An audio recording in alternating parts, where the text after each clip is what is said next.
अतिशय चांगल्या पद्धतीनं 12-12 आता बघितलं तर ही 12-12 फुटाची उंची आहे या ठिकाणी.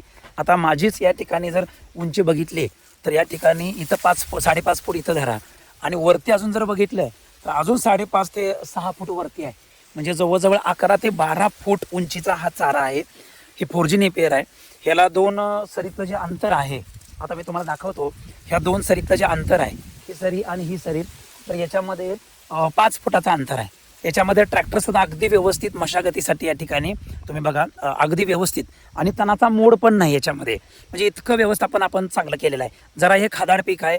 ह्याला 3 वर्षातनं एका एकराला कमीत कमी नाही म्हटलं तर 10 ते 15 ट्रॉली शेणखत टाकावं लागतं. 3 वर्षातनं एकदा.